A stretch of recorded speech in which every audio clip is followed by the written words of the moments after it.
Nah, saat itu Bung Karno pada tanggal 1 Juni tahun 1945 mengusulkan, saudara, supaya kalau Indonesia nanti merdeka punya dasar negara namanya Pancasila. 5 dasar.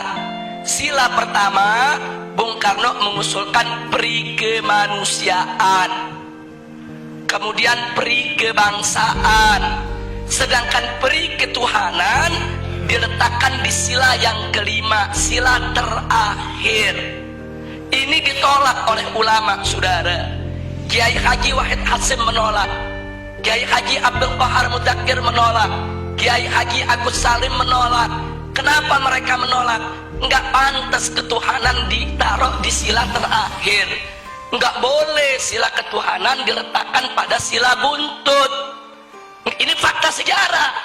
Karena itu para ulama kita berjuang dalam forum BPPKI supaya ketuhanan naik menjadi sila yang pertama. Lalu setelah terjadi perdebatan sengit, pada tanggal 22 Juni 1945 disepakati oleh NU, Muhammadiyah, Sarekat Islam, oleh Bung Karno, Bung Hatta, Bung Yamin, semua sepakat. Apa yang mereka sepakati, saudara?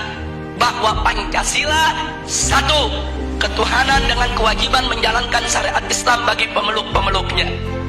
Dua, kemanusiaan yang adil dan beradab. Tiga, persatuan Indonesia. Empat, kerakyatan yang dipimpin oleh hikmat kebijaksanaan dalam permusyawaratan perwakilan. Lima, keadilan sosial bagi seluruh rakyat Indonesia. Ini sepakat, Bung Karno ikut tanda tangan, saudara. Jadi artinya mereka sepakat. Ini kan 22 Juni belum merdeka nih kita. 22 Juni 1945 ini sebelum merdeka. Jadi semua sepakat kalau nanti kita merdeka, inilah dasar negara kita. Nah, itu disebut konsensus nasional. Singkat cerita, akhirnya diproklamirkanlah kemerdekaan kita pada tanggal 17 Agustus 1945. Begitu diproklamirkan, maka mulai saat itu dasar negara kita adalah Piagam Jakarta 22 Juni 1945 yang tadi sudah disepakati. Tapi kemudian timbul protes dari pemerintah Jepang. Jepang nggak terima. Kenapa ada kata-kata syariat Islam di bagian pertama?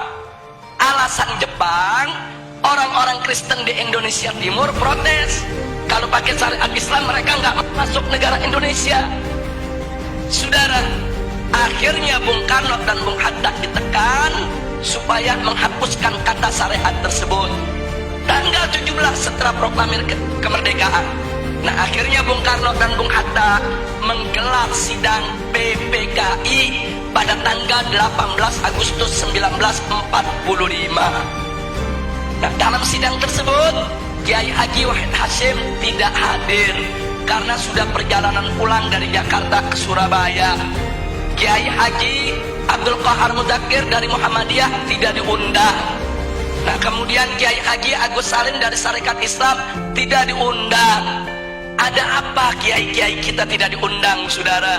Bisa dibaca. Kalau kiai-kiai kita diundang, mereka nggak bakal setuju syariat Islam dihapus, saudara.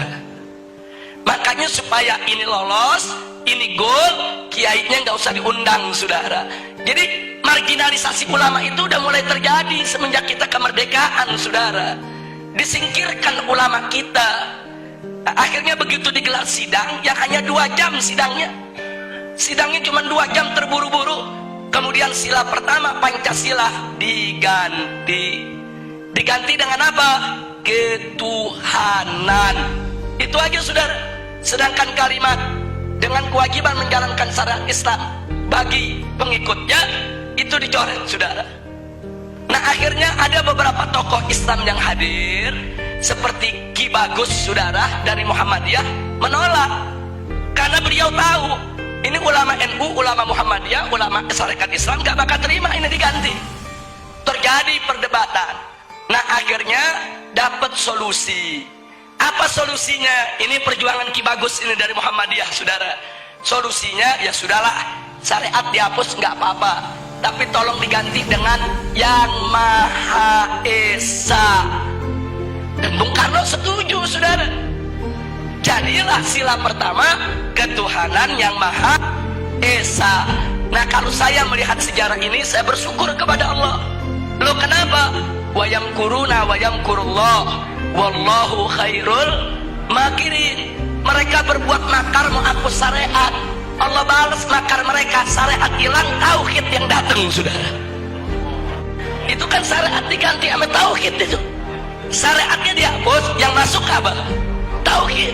Kita nggak rugi, saudara. Itu pertolongan Allah, saudara. Padahal ulama dipinggirin, ulama mau dikhianati, saudara. Tapi Allah jaga. Nah, oleh karenanya sampai hari ini ulama-ulama NU, ulama-ulama Muhammadiyah nggak pernah punya masalah dengan Pancasila, saudara. Nggak ada ulama NU nolak Pancasila, ulama Muhammadiyah nolak Pancasila, para habaib nolak Pancasila. Nggak ada. Loh, kenapa para habaib, ulama, kiai dan ajangan tidak menolak Pancasila? Karena mereka tahu Pancasila adalah ijtihad ulama, karya ulama. Nah, itu yang ingin saya garis bawahi, saudara. Jadi jangan sekali-kali menuduh ulama ini anti Pancasila.